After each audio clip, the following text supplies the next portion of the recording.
यता मैले देखाइराखेको यता पालुबारी हो भनेदेखि उता यो तलको देखिराखेको जुन खोला छ यहाँ अब स्पष्ट छैन, त्यो कान्ला जस्तो ठुलो खोला हो भनेदेखि यतापट्टि भक्तपुर पर्छ अनि उता काठमाडौँ हो। अनि पाहाडको दृश्य जुन हामीले देखिराखेको छ त्यो दृश्य चाहिँ पालुबारी यो यता उता काठमाडौँ पर्छ भनेदेखि यता भक्तपुर हो। अनि हेर्न सक्नुहुन्छ अहिले चैत महिनाको सिजन चलिराखेको छ। अब लगभग आलु खन्ने बेला पनि भइसकेको छ। अनि यता हेर्न सक्नुहुन्छ यो आलु चाहिँ खत्तमै गयो। अनि यसले ज्यालाको साउन्ड पनि उठ्छ उठ्दैन त्यो खनिसकेपछि थाहा हुन्छ। अनि यहाँ आलु चाहिँ पक्कै पनि हुनुपर्ने जति आलु यहाँ भइराखेको छैन, हेर्न सक्नुहुन्छ। अनि यसले चाहिँ अब फल पनि त्यति राम्रो दिँदैन। अनि यता उतातिरको हेर्न सक्नुहुन्छ, यता उतातिरको चाहिँ एकदम राम्रो छ। अनि ल यता पनि राम्रो छ, हेर्न सक्नुहुन्छ कति राम्रो हलक्क बोटहरू कति राम्रो भइराखेको छ। अनि यो चाहिँ हामीले रोपेको, यो चाहिँ मैले रोपेको यसपालि जोस् राम्रो भयो। अनि यतातिरको चाहिँ अर्कै मान्छेको हो, अर्कै मान्छेको यहाँ पनि ठिकै छ, राम्रै छ। ल हेर्न सक्नुहुन्छ ठिकै छ। अनि उतातिर मासतिर हेर्न जाँदैछौँ। अनि यो रोपेको राम्रै छ, जोस् राम्रो भइराखेको चाहिँ यता पानी लगाइराखेको चाहिँ यतातिर अब यो पानी मैले लाउनु पर्ने हुन्छ। अलिकति सुक्खा सुक्खा जस्तो भइराखेको छ। ल चाहिँ कस्तो त्यो ट्याङ पनि नदेख्नेसम्म भइरहेको छ। अनि पहाडी पनि यो चाहिँ खास बेसी खेत हो। अनि खास भनिने बेसी खेत उतातिर थियो। अनि यता यो आलु हेरेर हेर्न सक्नुहुन्छ खत्तम यो सुहा नै भएको छ।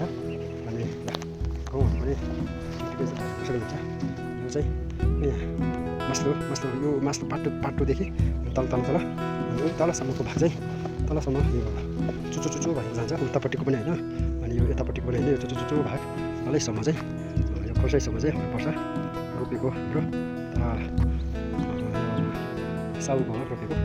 ठिकै छ, राम्रो छ। अनि उता पाहाडको दृश्यहरू चाहिँ पहिला एउटा पनि घर थिएन, यता ब्यासी भन्थे, यहाँ ब्यासी खेत भन्थ्यो। अनि घरहरू उतातिर थिएन। पछिल्लो समयमा लगभग 3-4 वर्ष जति, त्यस्तै धेरैमा 5-6 वर्ष जति भयो होला यहाँ घरहरू बनाएको। हेर्नुहुन्छ तेलकोट वन, तेलकोट डाँडा माथिको डाँडा, मेरो घरदेखि चाहिँ तेलकोट डाँडा हो भनेदेखि यो उता। अनि पहिला त घरहरू केही पनि थिएन। अनि यो चाहिँ स्कुल हो। अनि त्यसपछि स्कुलबाट यता उयो फ्याक्ट्री बनायो। अनि उताको यो हरियो चाहिँ फ्याक्ट्री हो। अनि त्यसपछि उता स्कुलबाट यो फ्याक्ट्री बनायो। अनि फ्याक्ट्रीबाट यता यो घर बनायो। अनि घर बनाइसकेपछि यहाँ एउटा यो सेतो पुरै बनेको छैन, यो बन्दैछ, यो कस्मेटिक। अनि त्यसपछि यता यो घर बनायो। अनि त्यसपछि बिस्तारै हुँदै आएपछि ससाना टहरहरू बनाइराखेको छ। यो बाहिरबाट मान्छेहरू आएर यहाँ जग्गा बेचेर अनि घर बनाउने क्रम भइरहेको छ। पहिले यहाँ यस्तो घन गुड जङ्गल, अनि यहाँ बेसी खेतमा एउटै घरहरू थिएन। अहिले चाहिँ घरहरू भइसकेको छ, अझै पनि बनाउने क्रम छ है। ल यति नै हो। यो चाहिँ 2081 महिना अनि चैतको पहिलो हप्तातिर हो। आज लगभग 12-13 गति भनेपछि आज 13 गति महिना 12 गति हो। हरियाली छ। अनि यता साकु पर्छ भनेदेखि उता देख्दैन रहेछ, साकु बजार यता छ भने त्यो डाँडो उता।